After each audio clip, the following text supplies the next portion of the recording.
Some AMC movie theaters are reopening across the country. Will Great Falls Theater be one of them? Plus, after lightning ignited a fire in Yellowstone National Park yesterday, officials worked to contain the blaze as it grows to over 300 acres. And later, what some Montana health officials will be watching for to determine if schools need to close again during the year. From Montana's news leader, this is the MTN 530 News. Thanks for spending your Sunday with us. I'm Matt Holzaffel. Cascade County Sheriff Jesse Slaughter announced early this afternoon that a man drowned in the Missouri River on Saturday. In a news release, Slaughter identified the man as Cleve Jeffrey Loney of Great Falls. Loney was 69 years old. Slaughter said that Loney and others were floating the Missouri River between Pruitt Creek and Pelican Point. Loney's kayak tipped in some rapids and he fell into the river. Loney's body was later found by a fisherman near Pelican Point and recovered by Montana Fish, Wildlife and Parks, Cascade County Search and Rescue, and Cascade County Sheriff's deputies. Sheriff Slaughter says the cause of death was drowning and manner of death was accidental. Loney served as the chair of the Cascade County Republicans and was well known in the community for his civic and political involvement. An Amber Alert was issued late last night for an abducted 6-month-old baby out of Flathead County, taken by his non-custodial father and his girlfriend.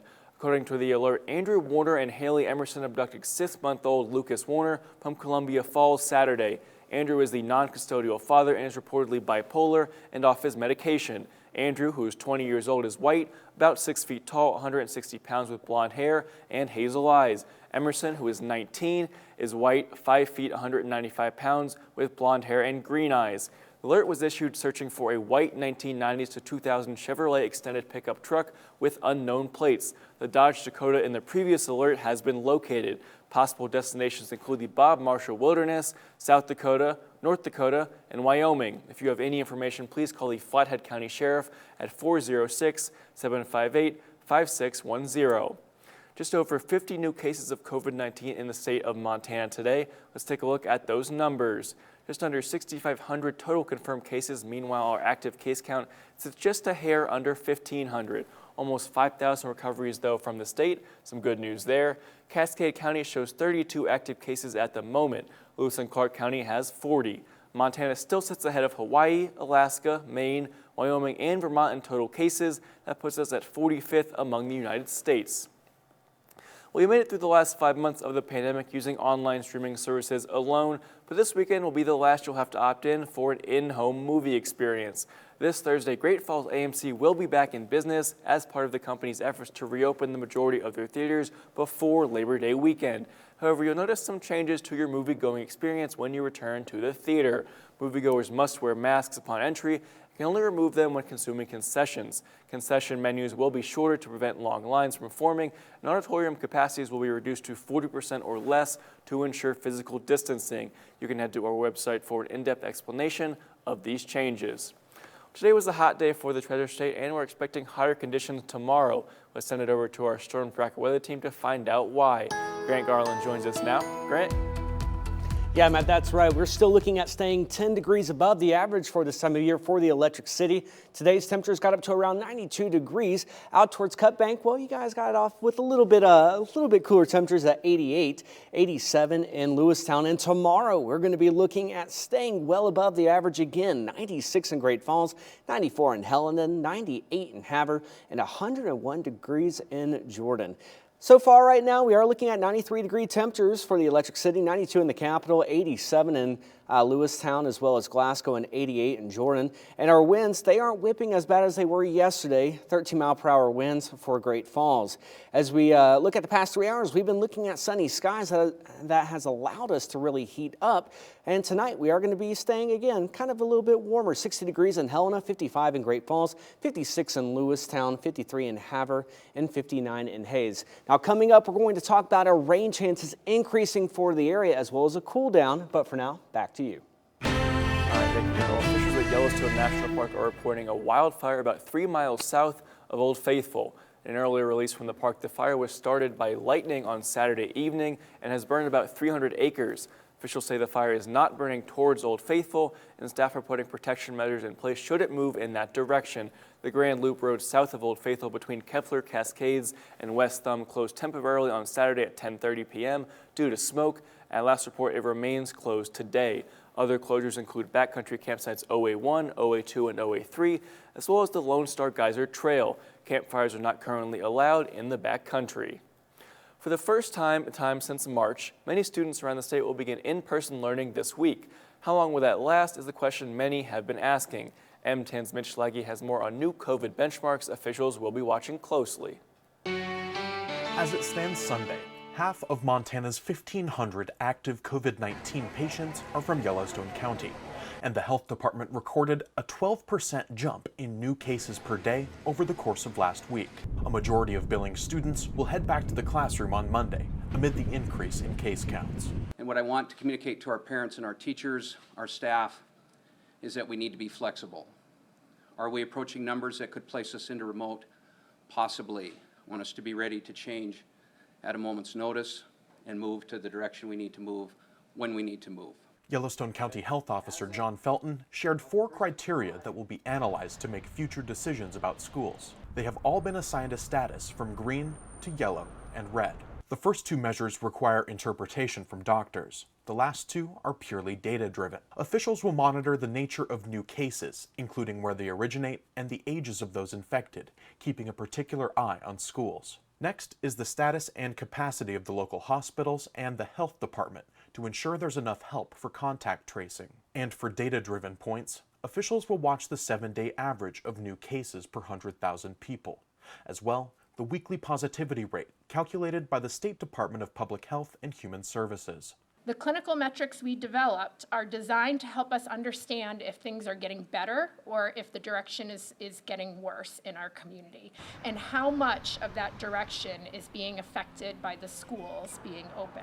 As of Sunday, all metrics have the status of yellow. It would take 3 of the 4 being in the red status for the health department to issue a recommendation to close county schools. Officials are looking at the entire picture of COVID-19 in the community and won't make decisions based off of only one of the metrics. When we look at trends, we're able to see if we're heading in the right direction or if we're heading in the wrong direction. And we want to be able to make the changes that we need to make before we've hit major critical thresholds. Students in Billings School District 2 will head back to in-person classes starting on Monday. But Yellowstone County Health Officer John Felton reiterated that it's up to all of us in the community to make sure that schools remain open. In Billings, Mitch Laggy, MTN News. Well, a volunteer group on the Flathead Reservation distributes food to 300-some individuals every Friday in an effort to keep their elders safe during the pandemic. We'll tell you how the idea got started after the break.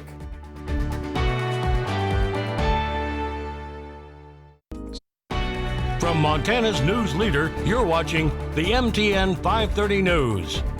Welcome back. Well, when coronavirus reached Montana in March, almost immediately, a volunteer group of the Flathead Indian Reservation began making grocery deliveries to a handful of people in need. Now, nearly 6 months later, hundreds of people are utilizing the volunteer group's services. MTN's Megan Mannering has the story. When 4 p.m. on Friday rolls around, families from across the Flathead Indian Reservation make their way to the Kicking Horse Job Corps. With no questions asked, they're given food and other essential items.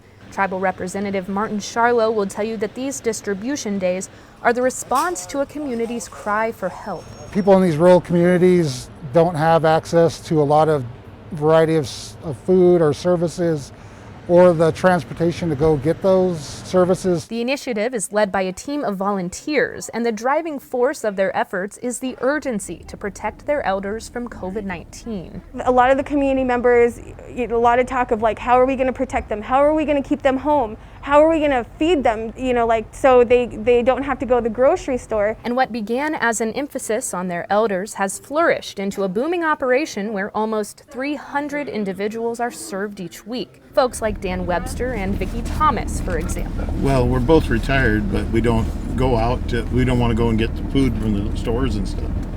So this really helps us out. Now, when families show up to distribution day, they get a little bit of everything. Here we've got produce, detergent, shampoo, got some noodles, can't forget the beef, of course. Organizers tell me that this is enough food to last an individual an entire week or until the next distribution day.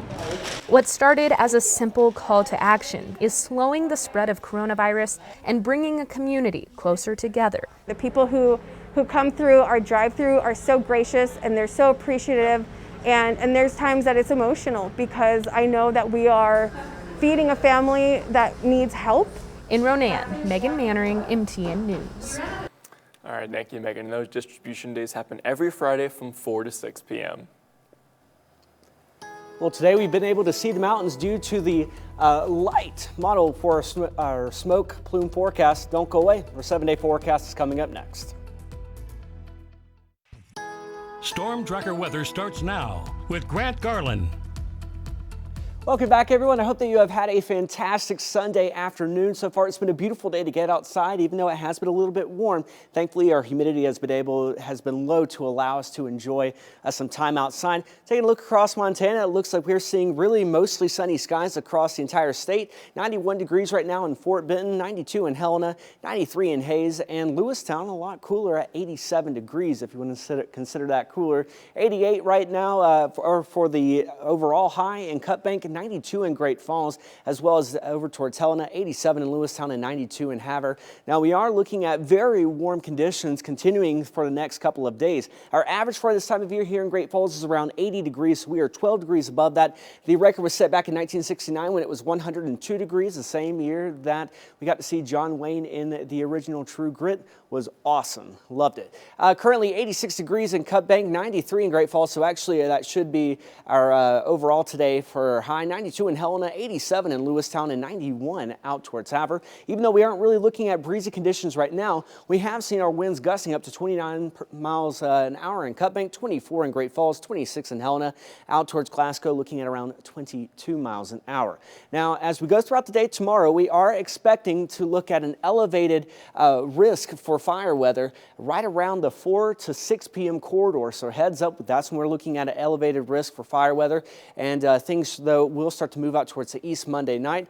We are looking at our clouds increasing as we go throughout tomorrow morning into the afternoon. And then we're going to start to introduce a few chances for showers and thunderstorms as we head into the early evening hours.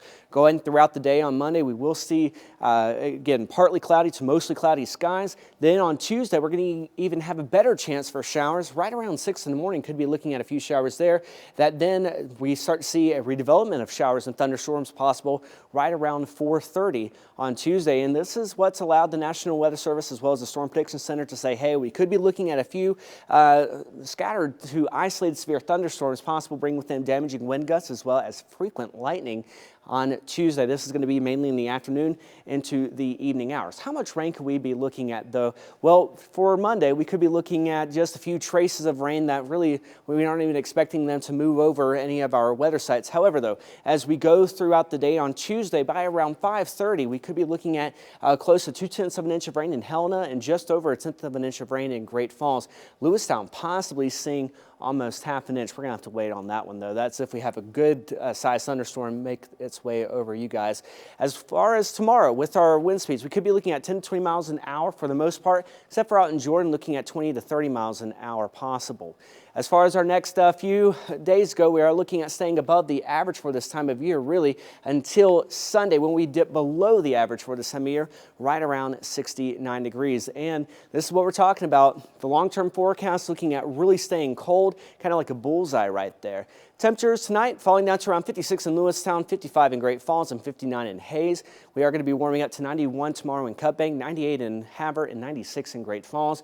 We are looking at a good chance for showers and thunderstorms on Tuesday for us here in the Electric City, 87 on Wednesday and 82 on Thursday. Again, 69 degrees on Sunday. And then for our friends in Helena, a better chance for showers and thunderstorms on Tuesday, keeping a good chance on Wednesday. Don't go away. We'll be right back. From Montana's news leader, you're watching the MTN 530 News. Welcome back. 1.1 million people filed new jobless claims just last week, according to the Labor Department. Meanwhile, there were nearly 15 million continuing claims for unemployment last week, and many are struggling to live off the benefits they're receiving. Lisa Nieves showed us where Congress is at with a new stimulus plan and why the president's executive order won't help some of those who need it the most. The House will be in order. Congress is still in a stalemate over a new stimulus package, which means those unemployed have to live off their state's normal unemployment benefits right now. The national average for unemployment benefits dropped from nearly $400 a week before the pandemic to just $308 a week in June of this year, in particular because so many low-wage workers, were losing their jobs. Andrew Stetner, a senior fellow at the Century Foundation, explains many low-wage workers could be getting far less than the average state weekly benefit. For example, in a state like Hawaii, some low-wage workers could be getting the state's minimum payout of just $5 a week right now. In other states like Louisiana, Connecticut, North Carolina, Nevada, Oklahoma, and Delaware, their minimums aren't much higher either. In fact, all but 9 states have minimum benefits below $100, per week. Here's why that's important, especially now. If you don't get $100 in unemployment benefits from the state, you can't get Trump's new lost wage assistance. The president's executive order for lost wage assistance is an additional $300 a week from the federal government for those on unemployment and is supposed to run through the end of the year. It's the only stopgap in place to help those unemployed right now, but it doesn't help those who may need it the most.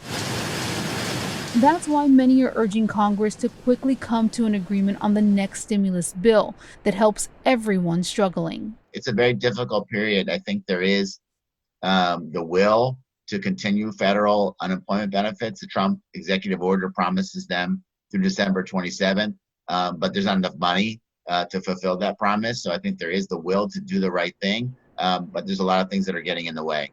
I'm Alicia Nieves reporting. Now, the CARES Act originally set July 31st as the final day for paying the additional weekly benefits, but states that disperse their unemployment benefits on weeks that end on Saturdays or Sundays ended the extra benefits on the week ending Saturday, July 25th or Sunday, July 26th. Sometimes in life we get caught up in the big things that we forget to pay attention to the smaller details. But on Friday, a group of teens in Bozeman made sure they focused on every little detail while giving back to their community. MTN's Annie Johnson brings us the full story. When's the last time you got the opportunity to give back to your community and in return you're getting personal growth and lessons to carry you on throughout your life? This is something that doesn't happen very often, and the fact that we get to do this during a pandemic is it's pretty amazing. Teens with the Gallatin Composite Squadron with the Civil Air Patrol spent their Friday cleaning the historic World War II B-25 aircraft. It's a great service opportunity for them. And a lesson about taking care of the small things. So if the aircraft's kind of dirty, what does that say to the public about maintenance? If we're not detailed about the cleaning, what about the detailed about the maintenance? And the cadets seemed to get just as much as they were giving. You can see how your work benefited someone else. That in itself is such a valuable life lesson to learn, that when you volunteer your time and help someone else, it helps you. The historical component was just an added bonus. Living the history almost by entering the aircraft and kind of seeing from the perspective of the crew of what it would be like operating and pretty much going around in this aircraft. Today's cleaning opportunity could not have come at a better time, as cleaning and personal hygiene is now more important than ever. Because it's all about diligence, right? Are you going to be faithful in the small things? Are you going to watch out for washing your hands every time? Are you going to keep the aircraft clean every time? It's a lifestyle. The aircraft is available for public viewing now until next Thursday. Then it will be available for public tours. Reporting at the Bozeman Yellowstone International Airport, Annie Johnson, MTN News. All right, thank you, Annie. Don't go away. We'll be right back with one final check of your forecast right after this break. Well, tonight, temperatures are going to be falling down to around 55 degrees in Great Falls. A little bit warmer, though, in Helena at 60 degrees. Tomorrow, expect temperatures to be above the average in some places, over 15 degrees. That 96 in Great Falls, 98 in Havre, and 94 in Lewistown and Hayes. As we head throughout the next 3 days, chances for showers and thunderstorms will increase on Tuesday, as well as staying isolated on Wednesday. And for our friends in Helena, looking at a better chance for showers and thunderstorms on Tuesday. All right, Grant, so David Beckham owns a Major League Soccer team. Do you know that? Apparently he does. Inter Miami Club de Football Club, depending on where you're from. So they got their first win in the new stadium last night against in-state rival Orlando City. This is Rodolfo Pizarro, one of their story. He scores a goal. He goes to celebrate with the quote-unquote fans in the stands, takes a picture with one right there. If that's not 2020 and a celebration, I don't know what it is. I appreciate his enthusiasm. He wants to go celebrate with the fans. Right. That's a really just personifies 2020 right there, I think. It is. It's going to be interesting to see 10, 20 years down the road, we'll be able to say, huh, remember those days? Yeah, the cardboard fans. Hopefully we can get the real fans back in the stadium Exactly, before that too and long. the plush teddy bears from last night. Oh yeah. With the baseball. Thanks so much for watching. We'll see you back here at 10 o'clock.